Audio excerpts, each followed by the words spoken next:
ಆಕಾಶವಾಣಿ ಚೈತ್ರವನ ಲಕ್ಷ್ಮೀಶನ ಜೈಮಿನಿ ಭಾರತದ ಸಮಗ್ರ ವಾಚನ ವ್ಯಾಖ್ಯಾನ ಕಾರ್ಯಕ್ರಮ. ಪ್ರಸ್ತುತಿ ಡಾಕ್ಟರ್ ಎಎಸ್ ಶಂಕರನಾರಾಯಣ. ಪ್ರಿಯ ಕೇಳಿಗರೆ, ನಿಮಗೆಲ್ಲರಿಗೂ ನಮಸ್ಕಾರಗಳು ಹಾಗೂ ಚೈತ್ರವನ ಕಾರ್ಯಕ್ರಮಕ್ಕೆ ಆತ್ಮೀಯವಾದ ಸ್ವಾಗತ. ಇಂದಿನ ಈ ಕಾರ್ಯಕ್ರಮದಲ್ಲಿ ಲಕ್ಷ್ಮೀಶನ ಜೈಮಿನಿ ಭಾರತದ 28ನೆಯ ಸಂಧಿಯ ಕೆಲ ಪದ್ಯಗಳ ವಾಚನ ಹಾಗೂ ವ್ಯಾಖ್ಯಾನವನ್ನು ಕೇಳಲಿದ್ದೀರಿ. ವಾಚನ ಮಾಡಲಿದ್ದಾರೆ ಶ್ರೀಮತಿ ಪದ್ಮಜಾ ಶೇಷಗಿರಿರಾವ್. ವ್ಯಾಖ್ಯಾನ ಮಾಡಲಿದ್ದಾರೆ ಶ್ರೀ ಬೆಳವಾಡಿ ಮಂಜುನಾಥ್. ಪಶುಘಾತಕರು 6ನೇ ಬೆರಳನ್ನು ಕತ್ತರಿಸಿದ್ರಿಂದ ರಕ್ತ ಸುರಿತನೇ ಇರುತ್ತೆ. ಅರಣ್ಯ ಮಧ್ಯದಲ್ಲಿ ಏಕಾಂಗಿಯಾಗಿರ್ತಾನೆ ಚಂದ್ರಹಾಸ. ಅವನನ್ನು ಆರೈಕೆ ಮಾಡುವಂಥವ್ರು ಯಾರೂ ಮನುಷ್ಯರು ಅಲ್ಲಿರೋದಿಲ್ಲ. ನೋವಿನಿಂದ ಬಳಲ್ತಾ ಇದ್ದಂತಹ ಈ ಮಗು ಹರಿ ಹರಿ ಅಂತ ಹೇಳಿ ಅಳ್ತಾ ಇರುತ್ತೆ. ಅದನ್ನು ಕಂಡಂತಹ ಆ ಅರಣ್ಯ ಪ್ರದೇಶದಲ್ಲಿದ್ದಂತಹ ಪ್ರಾಣಿ ಪಕ್ಷಿಗಳು ತೀವ್ರ ದುಃಖಕ್ಕೆ ಒಳಗಾಗ್ತವೆ. ಆ ಬಾಲಕನ ಮುಂದೆ ನಿಂತುಕೊಂಡು ಉಪಚರಿಸುವುದಕ್ಕೆ ಮುಂದಾಗ್ತವೆ. ಆ ಮಗುವನ್ನು ಸಂತೈಸ್ತವೆ. ಇಂತಹ ಸಂದರ್ಭದಲ್ಲಿ ಜೀವಿಗಳ ಬೇಟೆಗಾಗಿ ಹಂತಕರ ಸಮೂಹವೇ ಕಾಡನ್ನು ಪ್ರವೇಶಿಸ್ತು. ನಳಿತೋಳ ಬಲ್ಮೊಲೆಯ ಸೊಕ್ಕು ಜೌವನದ ಪರಿಮಳ ಗಾತ್ರವಳಿ ಕುಂತಳದ ಮೆಲ್ನಡೆಯ ಶಬರಿ ಹಳುವದೊಳ್ ತನ್ನ ಕಾಂತನ ಬಳಿಗೆ ಒಂದು ಸಿಂಗಂ ಅತಿ ಭರದೊಳರಗಿ ಬಳಿಕ ಅವಳ ಮಧ್ಯಮಂ ಕಂಡು ಸಾಮಾನ್ಯಮಂ ತಳೆದು ಮತ್ತೆ ಆಕೆಯ ಚಲಾಪಾಂಗಮಂ ನೋಡಿ ಮುಡಿದಡೆ ಅರಲ ಕೇಸರಿಯ ನೆಚ್ಚು ಕೆಡಹಿದಂ ಕ್ರೋಧದಿಂದ ಆವ್ಯಾದನು. ಈ ಸಂದರ್ಭದಲ್ಲಿ ಮತ್ತೆ ಕವಿ ಶೃಂಗಾರವನ್ನು ತರ್ತಾನೆ. ಸಿಂಹಕ್ಕೆ ಮಹಿಳೆಯರ ನಡುವನ್ನು ಹೋಲಿಸುವಂಥದ್ದು ಕಾವ್ಯದಲ್ಲಿ ಸಹಜ. ಇಲ್ಲಿ ಕವಿ ಇಡೀ ಪದ್ಯದಲ್ಲಿ ಒಬ್ಬ ಬೇಡತಿ ಹೇಗಿರ್ತಾಳೆ ಅಂತಂದರೆ ಸಿಂಹದ ರೀತಿಯಲ್ಲೇ ಇದ್ದಾಳೆ ಅನ್ನುವಂಥ ರೀತಿಯಲ್ಲಿ, ಸಿಂಹನಿಗೆ ಅನುಮಾನ ಬಂತು ಅನ್ನುವಂಥ ರೀತಿಯಲ್ಲಿ ವರ್ಣಿಸಿದ್ದಾನೆ. ಅವಳ ಸೌಂದರ್ಯ ಹೇಗಿತ್ತು ಅಂತಂದರೆ ಕೋಮಲವಾದ ಉದ್ದ ತೋಳಿನ ಕೈ, ಬಲಿತ ಕುಚಗಳು, ಸೊಕ್ಕು ಯೌವನದ ದೇಹ, ಸುಗಂಧದ ದುಂಬಿಯ ಮುಂಗುರುಳಿನ ನಿಧಾನಗತಿಯಲ್ಲಿ ನಡೆಯುತ್ತಿದ್ದ ಒಬ್ಬ ಶಬರಿಯು. ಇಷ್ಟು ಸುಂದರವಾಗಿರ್ತಕ್ಕಂತಹ ಬೇಡತಿಯನ್ನು ನೋಡುತ್ತಂತೆ ಒಂದು ಸಿಂಹ. ಅಲ್ಲಿಗೆ ಬಂದು ಅವಳ ನಡುವನ್ನು ನೋಡುತ್ತೆ. ನೋಡ್ಬಿಟ್ಟು ಅಂದ್ಕೊಳ್ಳುತ್ತಂತೆ, ಇದೇನು ನನ್ನ ನಡು ಇದ್ದಾಗೆ ಇದೆಯಲ್ಲ ಅಂತ ಹೇಳ್ಬಿಟ್ಟು ಅವಳ ಚಂಚಲ ಓರೆ ನೋಟವನ್ನು ನೋಡಿ ಸಿಟ್ಟಿನಿಂದ ಅವಳ ಮೇಲೆ ಆಕ್ರಮಣವನ್ನು ಮಾಡುವುದರಲ್ಲಿತ್ತಂತೆ. ಹಾಗೆ ಆಕ್ರಮಣ ಮಾಡುವುದಂಥದ್ದನ್ನು ಕಂಡಂತಹ ವ್ಯಾಧ ಅಥವಾ ತನ್ನ ಜೊತೆಯಲ್ಲಿದ್ದಂತಹ ಬೇಟೆಗಾರ ಅತಿ ಕೋಪದಿಂದ ಬಾಣದಲ್ಲಿ ಹೊಡಿತಾನಂತೆ. ಸಿಂಹ ಕೆಳಗಡೆ ಬೀಳುತ್ತೆ. ಮರಿಗೆ ಮರೆಯಾಗಿ ಮೈಯೊಡ್ಡಿ ಮಡಿದವು ಕೆಲವು ಬರಿಯ ಬಿಲ್ದನಿಗೆ ರಮಣನ ತಾಗಿ ತಂಬೆಂದು ನೆರೆಮೋಹದಿಂ ಪೊರಳ್ದವು ಕೆಲವು ರೂಪಗೊಂಡೊಂದೊಂದು ಎಣೆಯ ನಗಲ್ದು ಮರುಗಿ ಮದನಾಸ್ತ್ರದಿಂದಿರದೆ ಬಿದ್ದುವು ಕೆಲವು ಬಿರುಸರಳ್ ತಮ್ಮ ಕೂರ್ಪರ ಮೇಲೆ ಬರಲು ಅದಕ್ಕೆ ಗುರಿಯಾಗಿ ತೊರೆದವು ಅಸುವಂ ಕೆಲವು ಪುಲ್ಲೆಗಳ್ ಬೇಡರ ಈಸುವೆ ಎಸುಗೆಯಿಂದ ಅಸುವಂ ತೊರೆದವು. ಅರಣ್ಯದಲ್ಲಿ ಈ ಬೇಟೆಗಾರರು ಬಿಡ್ತಾ ಇದ್ದಂತಹ ಬಾಣಗಳಲ್ಲಿ ಕೆಲವು ಜಿಂಕೆಯನ್ನು ಇವರು ಹೊಡಿತಾ ಇದ್ರಂತೆ. ಇನ್ನು ಕೆಲವು ತಾಯಿ ಜಿಂಕೆಗಳು ಏನು ಮಾಡ್ತಾ ಇದ್ದಾವೆ ಅಂತಂದರೆ ಬಾಣ ಎಲ್ಲಿ ತಮ್ಮ ಮರಿಗಳಿಗೆ ಬೀಳ್ತವೋ ಅವುಗಳನ್ನು ರಕ್ಷಿಸೋಣ ಅಂತ ಹೇಳಿ ಅವುಗಳಿಗೆ ಮರೆಯಾಗಿ ಬಂದು ನಿಂತ್ಕೊಳ್ತಿದ್ವಂತೆ. ಆ ಬಾಣ ಅವಕ್ಕೆ ಬೀಳ್ತಿತ್ತು, ಸತ್ತು ಹೋಗ್ತಿದ್ದು. ಇನ್ನು ಕೆಲವು ತಮ್ಮ ಇನಿಯನಿಗೆ ಬಾಣ ತಾಕಿದರೆ, ತಮ್ಮ ಗಂಡು ಜಿಂಕೆಗೆ ಬಾಣ ತಾಕಿದರೆ ಏನಾಗುತ್ತೆ ಅಂತ ಹೇಳಿ ಕೆಲವು ಅದನ್ನು ತಡೆಯೋದಕ್ಕೆ ಹೋಗಿ ಹೊರಳಿ ಬೀಳ್ತಾ ಇದ್ವಂತೆ. ಕೆಲವು ತಮ್ಮ ಜೊತೆಯಲ್ಲಿದ್ದಂತಹ ಇನಿಯ ಬೇರೆ ಎಲ್ಲೋ ಹೋದ ಅಥವಾ ಗಂಡು ಜಿಂಕೆ ಎಲ್ಲೋ ಹೋಯ್ತು ಅಂಥೇಳಿ ದಿಗ್ಭ್ರಮೆಗೆ ಒಳಗಾಗಿ ವಿರಹದಿಂದ ಹುಡುಕ್ತಾ ಆ ಬಾಣಕ್ಕೆ ಒಳಗಾಗಿ ಪ್ರಾಣವನ್ನು ಬಿಡ್ತಾ ಇದ್ವಂತೆ. ಕೆಲವು ಬೇಡರ ಬಾಣಗಳು ತಮ್ಮ ಜೊತೆಗಾರನ ಮೇಲೆ ಬರಲು ಅವುಗಳನ್ನು ರಕ್ಷಿಸಬೇಕು ಅಂತ ಹೇಳಿ ಅಡ್ಡವಾಗಿ ನಿಂತುಕೊಂಡು ಬಲಿಯಾಗ್ತಾ ಇದ್ವಂತೆ. ಹೀಗೆ ಜಿಂಕೆಗಳು ತಮ್ಮ ಅಸಹಾಯಕತೆ ಮತ್ತು ಮೋಹಪರವಶತೆ ಇವೆರಡೂ ಕಾರಣದಿಂದ ಒಂದೊಂದಾಗಿ ಬಿದ್ದು ಬೇಟೆಗಾರರಿಗೆ ಬಹಳಷ್ಟು ಜಿಂಕೆಗಳು ಆಹುತಿಯಾದವು. ಕರಿಯ ಕುಂಭಸ್ಥಳದ ಮುಕ್ತ ಫಲಂಗಳ್ ಅಂಬರುಹಿಗಳ ಗರಿಗಳಂ ಚಮರಿವಾಲಂಗಳಂ ದ್ವಿರದ ನವದಂತಾಂಕುರಂಗಳಂ ಮೃಗಸಾರ ಮೃತ್ತಿಕೆಗಳಂ ಬನದೊಳು ಇರದೆತ್ತಿಕೊಂಡು ಬರುತ್ತ ಇರ್ದ ಪರೋಷಬರಿಯರ್ ದರಹಾಸ ಕಬರಿ ಕುಂತಳ ಕುಚಶಾನುತನು ಪರಿಮಳಗಳನಂತು ಬಂದ ಪರೋಷಬರಿಯರ್ ತಿಳಿಯಲರಿದೆಂಬಂತೆ ಶಬರಿಯರ್ ಕಾಣಿಸಿದರು. ಬೇಡತಿಯರು ಹೇಗೆ ಕಾಣಿಸ್ಕೊಂಡ್ರಪ್ಪ ಅಂತಂದರೆ, ಮೊದಲು ಪ್ರಾಣಿಗಳ ವಿಶೇಷವಾಗಿರ್ತಕ್ಕಂಥ ಭಾಗಗಳನ್ನು ಕವಿ ಕೊಡ್ತಾನೆ. ಆನಂತರದಲ್ಲಿ ಅವರು ಹೇಗೆ ಕಾಣಿಸ್ಕೊಂಡ್ರು ಅನ್ನುವಂಥದ್ದು ಹೇಳ್ತಾನೆ. ಈ ಕಪ್ಪು ದೇಹದಲ್ಲಿ ನವಿಲು ಗರಿಗಳಂತೆ, ಆನೆಯ ಕುಂಭಸ್ಥಳದ ಮುತ್ತುಗಳಂತೆ, ಚಮರಿಯ ಬಾಲಗಳಂತೆ, ಆನೆಯ ದಂತಗಳಂತೆ ಕಾಣ್ತಾ ಇದ್ರು. ಪುಲಿ ಕರಡಿ ಕರಿಸಿಂಗ ಸಾರಂಗ ಮರಿಪಂದೆ ಮೊಲ ಹುಲ್ಲೆ ಕಾಡೆಮ್ಮೆ ಚಮರಿಗಳ್ ಮೊದಲಾದ ಫಲವು ಮೃಗಜಾತಿಯಂ ಕ್ರೌಂಚ ಶಿಖಿ ತಿತ್ತಿರಿ ಕಪೋತಾದಿ ಪಕ್ಷಿಗಳನ್ನು ಕೊಲುತೆ ಬಗಬೇಡರ್ಗೆ ಸಿಕ್ಕದ ಓಡಿದ ಒಂದೆರಳೆ ಕುಳಿಂದಕನೆಂಬ ದೊರೆ ಕಂಡು ತನ್ನ ಚಾಪಲಹಯದೊಳ್ ಅದರ ಬಳಿ ಸಂದನ್ ಅತಿ ವೇಗದಿಂ ಬಿಲ್ಬಿಡಿದು ಕೊಲ್ವೆನೆಂದು. ಬೇಟೆಗಾರರ ಸಮೂಹ ಹುಲಿ, ಕರಡಿ, ಆನೆ, ಸಿಂಹ, ಜಿಂಕೆ, ಹಂದಿ, ಅವುಗಳ ಮರಿಗಳು, ಮೊಲ, ಹುಲ್ಲೆ, ಕಾಡೆಮ್ಮೆ, ಚಮರಿ, ಹಲವು ಮೃಗಗಳನ್ನು, ಅಷ್ಟೇ ಅಲ್ಲದಲ್ಲೇ ಕ್ರೌಂಚ ಪಕ್ಷಿ, ನವಿಲು, ಪಾರಿವಾಳ ಮೊದಲಾದಂತಹ ಪಕ್ಷಿಗಳನ್ನು ಕೊಲ್ತಾ ಹೋಗ್ತಾ ಇದ್ದರಂತೆ. ಆದರೆ ಒಂದು ಜಿಂಕೆ ಮಾತ್ರ ಇವರ ಕೈಗೆ ತಪ್ಪಿಸ್ಕೊಂಡು ವೇಗವಾಗಿ ಓಡ್ಬಿಡ್ತಂತೆ. ಆಗ ಹೋದಾಗ ಆ ಬೇಟೆಗಾರರ ನಾಯಕನಾಗಿರ್ತಕ್ಕಂಥ ಕುಳಿಂದ ಬರ್ತಾನಂತೆ. ಅದನ್ನು ನೋಡ್ತಾನಂತೆ. ಅದು ಅಷ್ಟು ವೇಗವಾಗಿ ಹೋಗ್ತಾ ಇರೋದನ್ನು ನೋಡಿ ತನ್ನ ವೇಗವಾಗಿ ಓಡ್ತಕ್ಕಂತಹ ಕುದುರೆಯನ್ನು ಏರಿ ಅದರ ಹಿಂದೆ ಬಿಲ್ಲನ್ನು ಹಿಡಿದು ಅಷ್ಟೇ ವೇಗವಾಗಿ ಇವನು ಕೂಡ ಹೊರಟನಂತೆ ಆ ಜಿಂಕೆಯನ್ನು ಕೊಲ್ಲಬೇಕು. ಆ ಕುಳಿಂದಂ ದುಷ್ಟ ಬುದ್ಧಿಯ ನಿಯೋಗದಿಂದ ಆ ಕಾನನದ ನಾಡವಳಿತಮಂ ಕೈಕೊಂಡು ಭೂಕಾಂತನಾಗಿಗಂ ಚಂದನಾವತಿ ಎಂಬ ಪುರದೊಳ್ ಅವನು ಅಳ್ತಿಯಿಂದೆ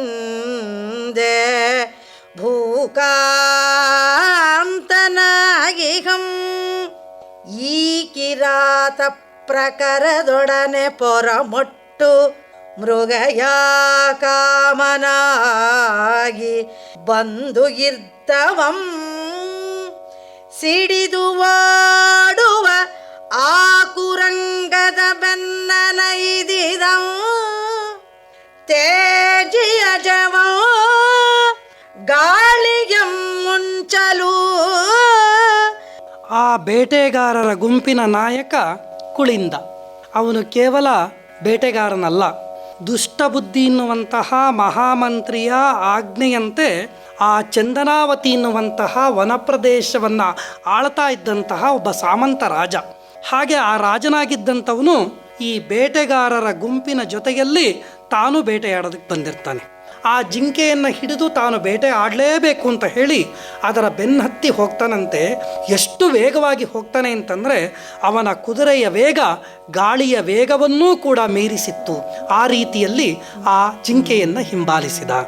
ಹರಿಣದಂಬೆಂಬತ್ತಿ ಬರಲು ಆ ಕುಳಿಂದಕಂ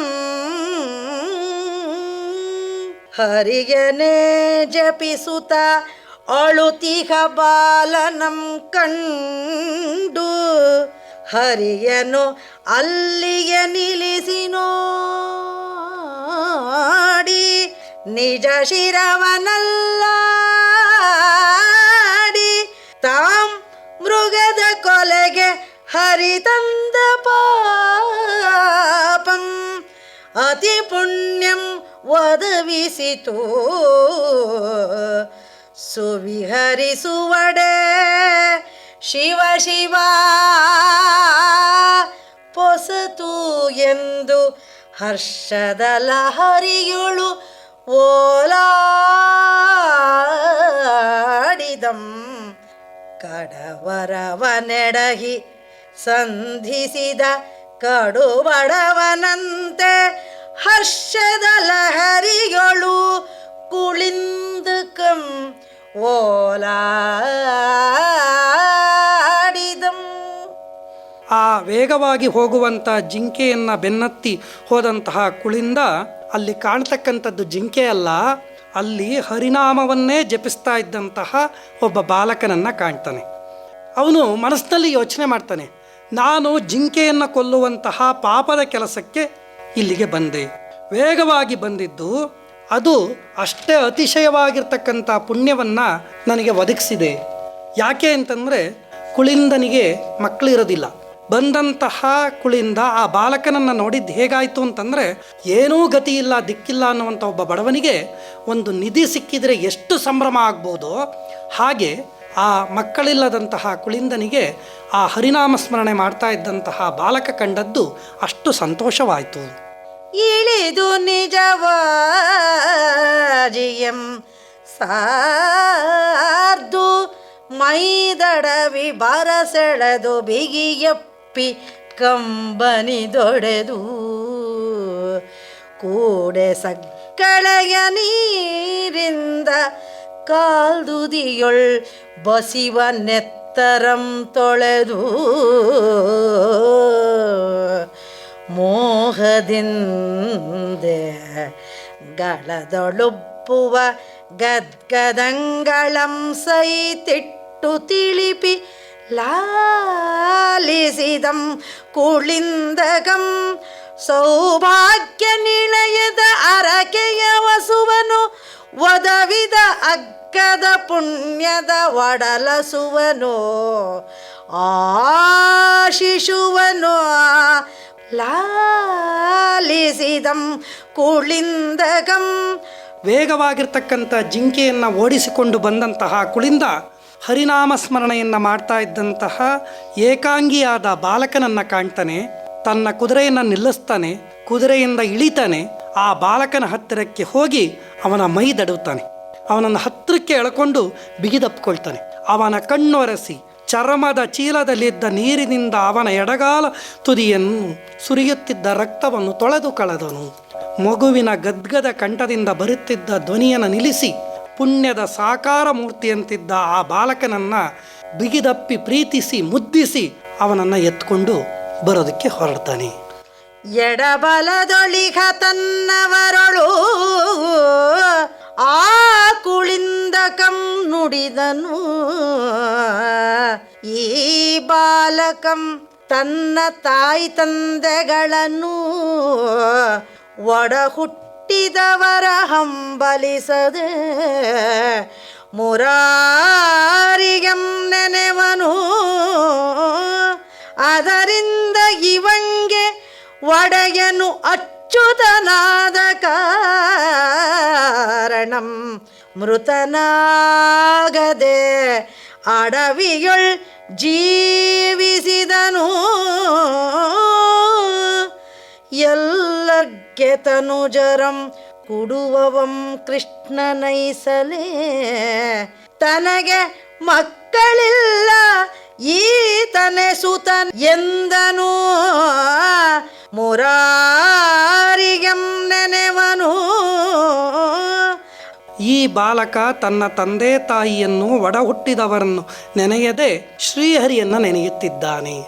ಆದ್ದರಿಂದ ಇವನ ಯಜಮಾನ ಒಡೆಯ ಯಾರಪ್ಪ ಅಂತಂದರೆ ಆ ಶ್ರೀಹರಿಯೇ, ಮಹಾವಿಷ್ಣುವೇ. ಇಷ್ಟು ದಟ್ಟವಾದ ಕಾಡು, ಇಷ್ಟು ಭಯಂಕರವಾಗಿರ್ತಕ್ಕಂಥ ಪ್ರಾಣಿಗಳು, ಇಷ್ಟು ಭಯಂಕರವಾಗಿರ್ತಕ್ಕಂತಹ ಬೇಟೆಗಾರರು ಇರುವಂತಹ ಈ ಸಂದರ್ಭದಲ್ಲಿ ಈ ಬಾಲಕ ಬದುಕಿ ಉಳಿದಿದ್ದಾನೆ ಅಂತಂದರೆ ಅದು ಶ್ರೀಹರಿಯ ಕೃಪೆಯೇ ಆಗಿರಬೇಕು. ಅದಕ್ಕೆ ಶ್ರೀಹರಿಗೆ ಗೊತ್ತಾಗಿರಬೇಕು, ಗೊತ್ತಿದೆ ನನಗೆ ಮಕ್ಕಳಿಲ್ಲ ಅಂತ, ಅದಕ್ಕೋಸ್ಕರನೇ ಈ ಮಗುವನ್ನು ಕರುಣಿಸಿದ್ದಾನೆ ಅಂತ ಹೇಳಿ ತನ್ನ ಪರಿಜನರಿಗೆ ಹೇಳಿ ಇವನೇ ನನ್ನ ಮಗ ಅಂತ ಹೇಳಿ ಆ ತಕ್ಷಣದಲ್ಲಿ ಅವನು ಘೋಷಿಸ್ತಾನೆ. 10 ವಿಧಮುಂಟು ಸುತರೊಳ್ ಅದರೊಳ್ ಔರಸ ಪುತ್ರನುತ್ತಮಂ ಮೇಣ್ ಆತನಿಲ್ಲದೊಡೆ ಬಳಿಕ 9 ಬಗೆಯೊಳಗೆ ಒಂದು ತೆರದ ಮಗನಾದೊಡಂ ಬೇಗಲ ಮಾನವರ್ಗೆ ತತ್ತನಯರೊಳ್ ತನಗೆ ತಾನೆ ದೊರಕೊಂಡವಂ ದತ್ತನಂದನನು ಇವಂ ತನಗೆ ದತ್ತನಂದನನು ಎಂದು ಅವಂ ಮುದದಳೆತ್ತಿಕೊಂಡು ಅಶ್ವವನು ಅಡರ್ತು ಪರಿಜನ ಸಹಿತ ನಿಜಪುರಕ್ಕೆ ಬರುತ್ತಿದ್ದನು. ಕವಿ ಲಕ್ಷ್ಮೀಶ ಹೇಳ್ತಾನೆ, 10 ಬಗೆಯಾಗಿರ್ತಕ್ಕಂಥ ಮಕ್ಕಳುಂಟಂತೆ. ದತ್ತು ಮಕ್ಕಳು, ಅಳಿಯನನ್ನೇ ಮಕ್ಕಳಾಗಿ ಸ್ವೀಕರಿಸುವಂಥ ರೀತಿ, ಕದ್ದುಕೊಂಡು ಬರುವಂಥ ಮಕ್ಕಳು, ಬಂಧುಗಳ ಮಕ್ಕಳು, ಹೀಗೆ 10 ರೀತಿಯ ಮಕ್ಕಳುಗಳ ಪ್ರಕಾರವನ್ನು ಅವನು ಹೇಳ್ತಾನೆ. ಆದರೆ ಸ್ವಂತ ಪತ್ನಿಯಿಂದ ಹುಟ್ಟಿದಂತಹ ಮಕ್ಕಳಿಗೆ ಔರಸ ಪುತ್ರರು ಅಂತ ಹೇಳ್ತಾರೆ. ಅವರು 10 ರೀತಿಯ ಮಕ್ಕಳಲ್ಲೇ ಶ್ರೇಷ್ಠರಂತೆ. ಅವನಿಲ್ಲದಿದ್ದರೆ ಉಳಿದ 9 ರೀತಿಯ ಮಕ್ಕಳಲ್ಲಿ ಒಬ್ಬರನ್ನು ಪಡಿಬಹುದಂತೆ. ಅದರಲ್ಲಿ ಇವನು ತಾನಾಗಿಯೇ ದೊರೆತ ಮಗ, ಶ್ರೀಹರಿಯ ಪ್ರೇರಣೆಯಿಂದ ಮಾತ್ರ ತನಗೆ ದೊರೆತಂಥ ಮಗು ಎಂದು ಸಂತೋಷದಿಂದ ಆ ಮಗುವನ್ನು ಎತ್ತಿಕೊಂಡು ತನ್ನ ಕುದುರೆಯನ್ನು ಏರಿ ತನ್ನ ಪರಿವಾರದ ಕೂಡಿ ಚಂದನಾವತಿಯಾಗಿರ್ತಕ್ಕಂಥ ತನ್ನ ರಾಜಧಾನಿಗೆ ಬಂದನು. ಮೃಗಯ ವ್ಯಸನದಿಂದ ಕಾನನಕ್ಕೆ ತಾಂ ಕೃಷ್ಣ ಮೃಗದ ಕೂಡೆ ಒಯ್ದಿದೊಡೆ ದೊರೆಕೊಂಡನು ಈ ಕೃಷ್ಣ ಮೃಗ ಭಾವದರ್ಭಕಂ ಪಾಪ ಕೆಳಸಿದೊಡೆಯೇ ಆಯ್ತು ಪುಣ್ಯಂ ಎನ್ನುತ್ತಾ ಅಲ್ಲಿ ಮಡಿದ ಮೃಗ ಜಾತಿಗಳನ್ನು ಅವರ ವರ್ಗ ವೆಚ್ಚಿಸಿ ನೆರೆದ ಮೃಗ ಜೀವಿಗಳನ್ನೆಲ್ಲರಂ ಕಳುಗೆ ನಿಜಪುರಕ್ಕೆ ಮೃಗಧರನ ಓಲ್ಯಸೆವ ಶಿಶುವಂ ಕೊಂಡು ಪರಿಜನದೊಡನೆ ಬಂದನುತ್ಸವದೊಳು. ಕುಳಿಂದ ಬೇಟೆಗಾರರ ಸಮೂಹದಲ್ಲಿ ಅರಣ್ಯಕ್ಕೆ ಹೋಗಿದ್ದ. ಅದಕ್ಕೆ ಅವನು ಹೇಳ್ತಾನೆ, ನಾನು ಹೊರಟಿದ್ದು ಪಾಪ ಕಾರ್ಯಕ್ಕೆ, ಲಭಿಸಿದ್ದು ಪುಣ್ಯ ಫಲ ಅಂಥೇಳಿ ಚಿಂತಿಸಿ ಆ ಕುಳಿಂದ ಬೇಟೆಯಾಡಿದಂತಹ ಎಲ್ಲ ಪ್ರಾಣಿಗಳನ್ನು ಅವರವರಿಗೆ ಕೊಟ್ಟು ಬಿಡ್ತಾನೆ. ಬೇಟೆಗಾರರನ್ನ ಮನೆಗೆ ಕಳಿಸ್ತಾನೆ, ಸಾಕು ಬೇಟೆ ಅಂಥೇಳಿ. ತಾನು ಆ ಮಗುವನ್ನು ಎತ್ತಿಕೊಂಡು ತನ್ನ ರಾಜಧಾನಿಯಾಗಿರ್ತಕ್ಕಂತಹ ಚಂದನಾವತಿಗೆ ಅತ್ಯಂತ ಸಡಗರ ಸಂಭ್ರಮದಿಂದ ಬರ್ತಾನೆ. ಮುಂದೆ ಪರಿತಂದು ಚರರು ಅರಿಪೇ ಸಿಂಗರಿಸಿದರ್ ಚಂದನಾವತಿಗೆ ಸಂಭ್ರಮದಿಂ ಕುಳಿಂದ ಕಂಬಂದು ನಿಜ ಭವನ ಮಂಪುಗಲು ಇದಿರ್ವಂದು ನಲಿದವನ ಸತಿ ಮೇಧಾವಿನಿ ಕಂದನಂ ತೆಗೆದು ಎತ್ತಿಕೊಳ್ಳುತ್ತ ಬಿಗಿಯಪ್ಪಿ ಸಾನಂದದಿಂ ಪೊರೆಯೇರಿದಳ್ ತನ್ನ ಬಂಜೆತನ ಮಿಂದು ಪೋದುದು ಪುತ್ರವತಿಯಾದೆನು ಎನ್ನ ಪುಣ್ಯದ್ರುಮಂ ಫಲಿಸಿತು ಎಂದು ಸಾನಂದದ ಪೊರೆಗೇರಿದಳ್. ಚಂದನಾವತಿಗೆ ಚಂದ್ರಹಾಸನನ್ನು ಕರ್ಕೊಂಡು ಕುಳಿಂದ ಬರ್ತಾನೆ. ಇಡೀ ಚಂದನಾವತಿಯನ್ನು ಶೃಂಗಾರ ಮಾಡಿರ್ತಾರೆ. ಕುಳಿಂದ ಅಷ್ಟೇ ಸಂಭ್ರಮದಿಂದ ತನ್ನ ಅರಮನೆಯ ಭವನಕ್ಕೆ ಹೋಗ್ತಾನೆ. ಹೊಕ್ಕಂತಹ ಸಂದರ್ಭದಲ್ಲಿ ಅವನ ಪತ್ನಿ ಮೇಧಾವಿನಿ ಆ ಮಗುವನ್ನು ಎತ್ಕೊಳ್ತಾಳೆ. ಬಿಗಿದಪ್ಪಿ ಆನಂದೋತ್ಸಾಹದಲ್ಲಿ ಹಿಗ್ತಾಳೆ. ಹಿಗ್ಗಿ ಅವಳೊಂದು ಮಾತನ್ನು ಹೇಳ್ತಾಳೆ, ಈ ದಿನ ನನ್ನ ಬಂಜತನ ಹೋಯಿತು, ನನಗೆ ಪುತ್ರವತಿ ಅನ್ನುವಂತಹ ಭಾವನೆ ಬಂದಿದೆ, ನನಗೆ ಈ ಮಗು ನಿಜವಾಗಲೂ ಕೂಡ ಸಂತೋಷವನ್ನು ಉಂಟು ಮಾಡಿದೆ ಅಂಥೇಳಿ ವಿಶೇಷವಾಗಿ ಸಂಭ್ರಮಕ್ಕೆ ಒಳಗಾಗ್ತಾಳೆ. ಬಳಿಕ ನಗರದೊಳಾದು ದುತ್ಸವಂ ಪಾರ್ವರ್ಗೆ ನಿಳೆಯದ ಸಮಸ್ತ ವಸ್ತುಗಳನ್ನು ಒಲಿದಿತ್ತನು ಒಂದು ಉಳಿಯದೆ. ವಿಹಿತ ಜಾತ ಕರ್ಮಮಂ ಮಾಡಿಸಲ್ಬುಧರೋ ಉತ್ತರೋತ್ತರವನು ತಿಳಿದು ನಿರ್ಮಲ ಮುಖಾಂಬುಜದಿಂ ಶಶಾಂಕನಂ ಕಳಕಳಿಸಿ ನಗುವನು. ಅದರಿಂ ಚಂದ್ರಹಾಸನೆಂದೋ ಇಳೆಯೊಳ್ ಈತಂಗೆ ಪೆಸರಾಗಲಿಗೆಂದು ಉಚ್ಚರಿಸಿ ಬುಧರು ನಾಮಕರಣಂ ಗೈದರು. ಮಗು ಸಿಕ್ಕಿದ ಸಂಭ್ರಮದಲ್ಲಿ ಚಂದನಾವತಿಯಲ್ಲಿ ಮಹೋ ಉತ್ಸವವೇ ಆರಂಭವಾಯಿತು. ಕುಳಿಂದ ಬ್ರಾಹ್ಮಣರನ್ನ ಮನೆಗೆ ಆಹ್ವಾನಿಸ್ತಾನೆ. ತನ್ನ ಸಮಸ್ತ ವಸ್ತುಗಳನ್ನು ಕೂಡ ದಾನ ಮಾಡ್ತಾನೆ. ಕುಳಿಂದ ದಂಪತಿಗಳಿಗೆ ಸಂತೋಷ ಈಗ ಹೆಚ್ಚಾಯಿತು, ಸಡಗರ ಹೆಚ್ಚಾಯಿತು. ಅವರು ಉದಾರವಾಗಿ ತಮ್ಮ ಮನೆಯಲ್ಲಿರ್ತಕ್ಕಂಥ ಸಮಸ್ತ ವಸ್ತುಗಳನ್ನು ದಾನದ ರೂಪದಲ್ಲಿ ಕೊಡ್ತಾರೆ. ಆಗ ಆ ಮಗುವಿಗೆ ಹೆಸರಿಡಬೇಕು ಅಂಥೇಳಿ ಆಗುತ್ತೆ. ಆ ಬ್ರಾಹ್ಮಣೋತ್ತಮರನ್ನು ಕೇಳ್ತಾರೆ, ಏನು ಹೆಸರಿಡಬೇಕು ಅಂಥೇಳಿ. ಅವ್ರು ಹೇಳ್ತಾರೆ, ಚಂದ್ರನನ್ನೇ ನಾಚಿಸುವಷ್ಟು ಸುಂದರವಾಗಿದ್ದಾನೆ ಈ ಮಗು. ಇವರೆಲ್ಲ ಪ್ರೀತಿಯಿಂದ ಸಂತೋಷಗೊಂಡಂಥ ಮಗು ನಗ್ತಾ ಇರುತ್ತೆ. ಅವೆರಡನ್ನೂ ಕೂಡ ಸೇರಿಸಿ ಚಂದ್ರಹಾಸ ಅನ್ನುವಂಥ ರೀತಿಯಲ್ಲಿ ನಾಮಕರಣವನ್ನು ಅತ್ಯಂತ ಅನ್ವರ್ಥವಾಗಿ ಆ ಮಗುವಿಗೆ ಮಾಡ್ತಾರೆ.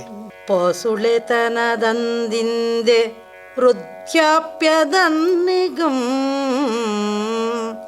ಬಿಸಜನಾಭನ ಭಕ್ತಿ ದೊರೆಕೊಳದ ಮನುಜರ ನಸು ನಗುವ ಒಳದೊಳ್ಪಿಂ ಚಂದ್ರಹಾಸನಿವನು ಅಖಿಲ ಭೂಮಂಡಲದೊಳು ಪಸರಿಸುವ ಜಸದ ಬೆಳ್ಪಿಂ ಚಂದ್ರಹಾಸನಿವನು ಅಸಮನು ಅಕ್ಷೀಣನು ಅಕಳಂಕನು ಅತಿಶಾಂತನೆಂದು ಎಸೆವ ಸದ್ಗುಣದ ಏಳ್ಗೆಗಿಂ ಚಂದ್ರಹಾಸನಿವನಹುದು ಎಂದು ಬುಧರು ಒರೆದರು. ಇವನು ಹುಟ್ಟಿನಿಂದ ಸಾವಿನವರೆಗೆ ಯಾರು ಹರಿಯ ಭಕ್ತಿಯು ಬಾರದಂತಹ ಮನುಷ್ಯರು ಇರ್ತಾರೋ ಅವರನ್ನು ನೋಡಿ ನಗ್ತಾನಂತೆ. ನಿರ್ಮಲ ಹಾಸದಿಂದ ಇರ್ತಕ್ಕಂಥವನು ಈ ಚಂದ್ರಹಾಸನಂತೆ. ಇವನ ಕೀರ್ತಿ ಚಂದ್ರನಷ್ಟೇ ವಿಶೇಷವಾಗಿ ಭೂಮಂಡಲದಲ್ಲಿ ಹರಡ್ತದಂತೆ.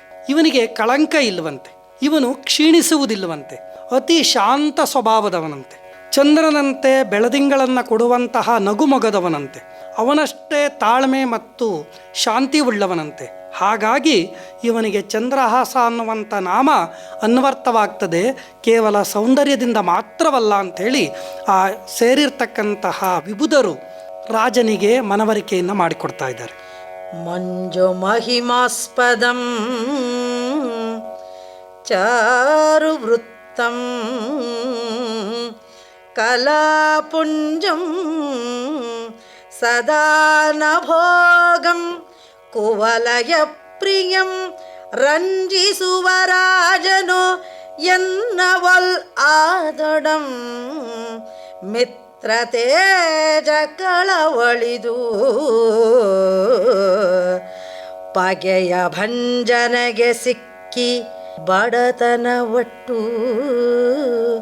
ಕಂದಿ ಪಳಿವಂ ಜಗವರಿಗೆ ಪೊತ್ತನೆಂದು ಬಿಡದೆ ಅಮೃತಾರ್ಚಿಯಂ ಜರೆದು ನಗುವನು ಅದರಿಂ ಚಂದ್ರಹಾಸನು ಇವನಹನು ಎನೆ ಪೆಸರ್ ಮೆರೆದುದು.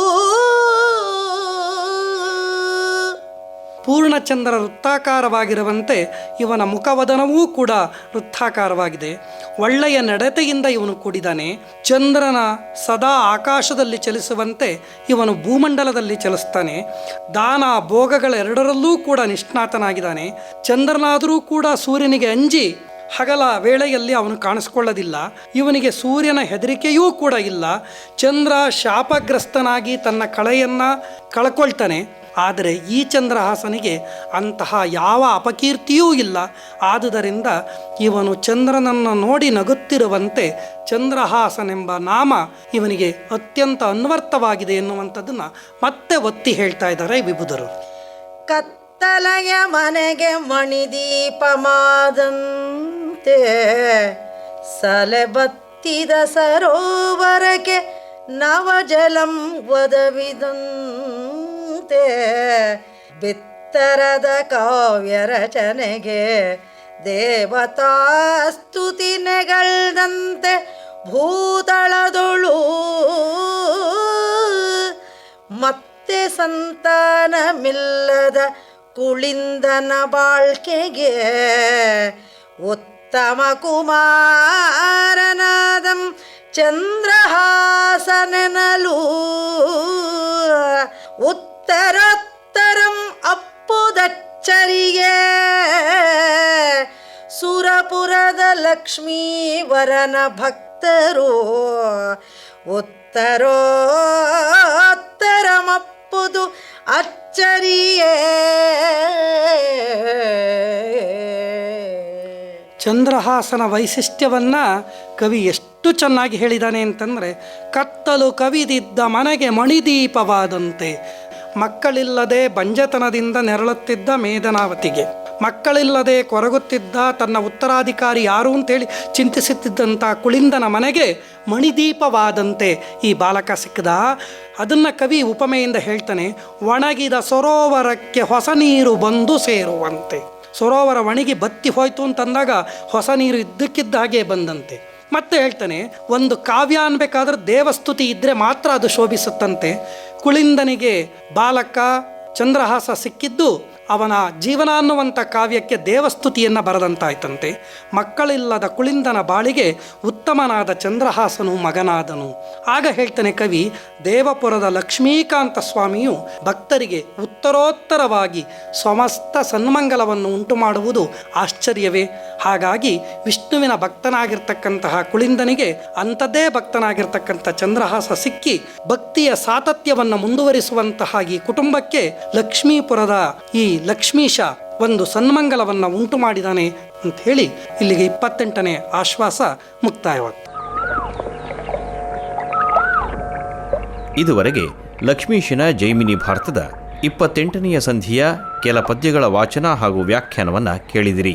ವಾಚನ ಮಾಡಿದವರು ಶ್ರೀಮತಿ ಪದ್ಮಜಾ ಶೇಷಗಿರಿರಾವ್, ವ್ಯಾಖ್ಯಾನ ಮಾಡಿದವರು ಶ್ರೀ ಬೆಳವಾಡಿ ಮಂಜುನಾಥ್. ಚೈತ್ರವನ ಕೇಳಿದ್ರಿ. ಕಾರ್ಯಕ್ರಮದ ಪ್ರಸ್ತುತಿ ಡಾಕ್ಟರ್ ಎಎಸ್ ಶಂಕರನಾರಾಯಣ. ನಿರ್ಮಾಣ ನೆರವು ಸಂಜೀವ ಆರ್ ನಾಮಣ್ಣವರ್. ಇದು ಇಂದಿನ ಚೈತ್ರವನ. ಈ ಕಾರ್ಯಕ್ರಮ ಆಕಾಶವಾಣಿ ಭದ್ರಾವತಿ ಕೇಂದ್ರದ ಕೊಡುಗೆ.